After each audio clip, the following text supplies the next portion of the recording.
কিছু কিছু গল্পের চেষ্টা যে এতটা কষ্টের, এই গল্পটা না শুনলে কখনোই বুঝবে না। তো পুরো গল্পটি শুনুন। একটি 19 বছর বয়সী মেয়ে তার প্রেমিকের কাছে গিয়ে বলে, আমার 20তম জন্মদিনে তুমি আমাকে কি উপহার দিবে?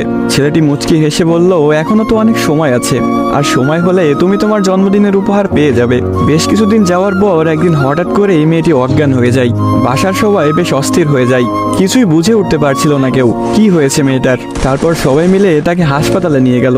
হাসপাতালের ডাক্তার অনেক পরীক্ষা নিরীক্ষা করার পর তার পরিবারকে জানালো, সাদিয়ার হার্টে একটা ছিদ্র ধরা পড়েছে। এখন যদি খুব তাড়াতাড়ি হার্ট পরিবর্তন না করা হয়, তাহলে হয়তো সাদিয়াকে আর বাঁচানো সম্ভব হবে না। সবাই এই কথাটি শুনে কান্নায় ভেঙে পড়ল। সাদিয়ার মা বাবা কিছুতেই মেনে নিতে পারছিল না। সাদিয়ার প্রেমিক সাকিব তার বিষয়ে ডাক্তারের কাছ থেকে সবকিছু শুনে বলল, এ কিছুতেই হতে দিবে না সে। তারপর সাকিব মেয়েটির রুমে গেল, দেখলো তার ভালোবাসার মানুষটি বিছানায় শুয়ে আছে। সাকিবের কাছে যেতেই মেয়েটি বলল, সাকিব, আমি মনে হয় আর বাঁচবো না। সাদিয়ার চোখের পানি মুছে দিয়ে সাকিব বলল, কে বলেছে তুমি বাঁচবে না? তুমি খুব শীঘ্রই ভালো হয়ে যাবে। মেয়েটি বলল, তুমি কি করে জানলে?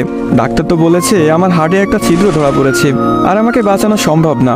ধুর পাগলি, তোমার কিছুই হবে না, দেখো তুমি ভালো হয়ে যাবে। এভাবেই বেশ কিছুদিন যাওয়ার পর সাদিয়া সম্পূর্ণ সুস্থ হয়ে যায় এবং বাসায় ফিরে যায়। বাড়িতে ফিরে এসে সাকিবকে খুঁজতে থাকে, না পেয়ে সাকিবের বাড়ি চলে যায়। সাকিবের বাড়িতে কেউ নেই। অবশেষে সাকিবের ছোট বোনের দেখা পেল সাদিয়া। কিরে, তোমার ভাই কোথায়? সাকিবের বোন কোনো কথা না বলে হাতের ইশারা করে সাকিবের রুমটা দেখিয়ে বলে উঠল, টেবিলের উপরে আপনার জন্য একটা চিরকুট রাখা আছে।